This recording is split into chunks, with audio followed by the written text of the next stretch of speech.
Welcome to the Book of Exodus series on the Town and Field Church podcast. In this 40-day series, one of us at Town and Field will be taking a quick look at one of the chapters of Exodus and sharing some ideas around the text. To learn more about this reading plan and podcast, visit townandfield.ca/reading plans. Now enjoy today's episode. Hey, this is Ryan, and we are in chapter 9 of Exodus in our reading plan and podcast series, and thank you so much for journeying along with us. So the plot is thickening in Exodus. This dialogue that Moses and Aaron are having with the Pharaoh is becoming more and more intense.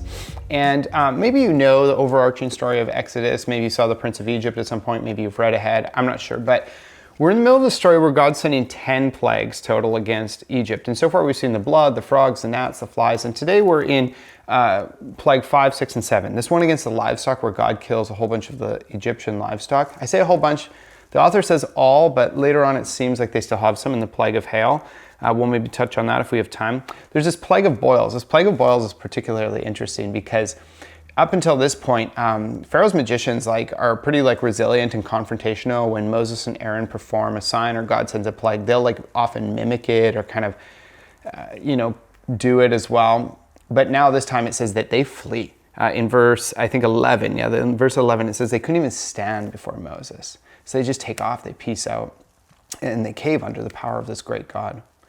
And then we see God's power come into full display in this third plague, this plague of hail. And God even says, in verse 14, he says, I'm going to send the full force of my plagues against you and your officials and your people, so that you may know that there is no one like me in all the earth. That's so true. There's no one like this God in all the earth.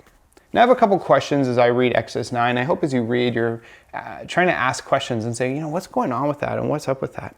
God in verse 14 talks about how they're all going to see his power. Everyone's going to, his glory, his magnitude is just manifesting itself like crazy.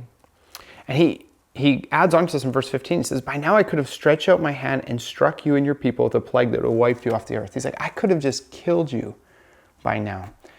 I think a lot of times we wrestle with this type of God that's just capricious. He's, people are dying, things are dying, all this stuff's going away, and he's bringing judgment against the Egyptians, but showing mercy to the Israelites. And we're like, why isn't he just showing grace and kindness to everyone? And I actually think this is a display of his grace right now. He says, Pharaoh, I could have killed you. I've given you up until this point, I've asked you so many times, I've given you 6 massive warnings, and now warning number 7 is about to come. He's like, I could have, but I've chosen not to. We have to remember that Pharaoh is someone that God has created in his image and that he cares for.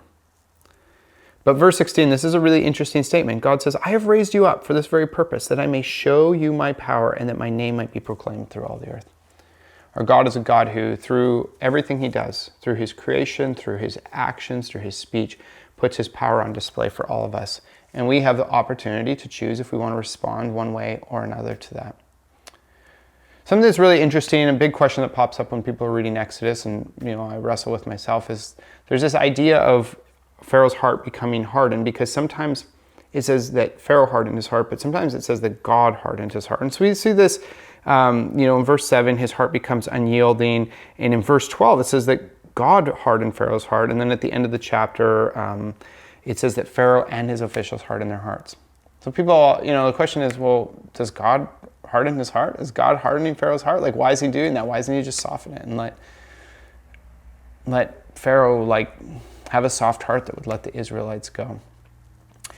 Some people have some different takes on this. Some people would really sum this up as God's sovereignty displayed through predestination, where God's because of what I'm up to, I've decided that I want to harden Pharaoh's heart, and he charts the course for everything. God predestines everything.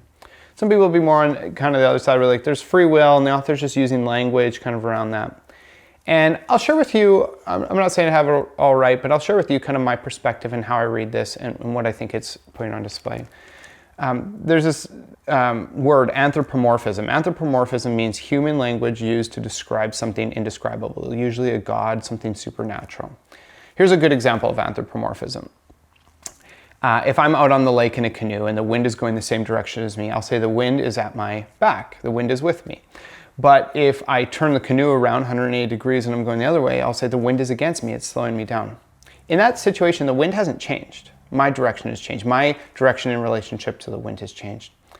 And I think the Bible often uses language like this to describe God. I don't believe that we should just read this simply as God hardens Pharaoh's heart sometimes, Pharaoh hardens his heart sometimes. I think what's happening is God's putting his power and his grace on display. You might say, how's he putting his grace?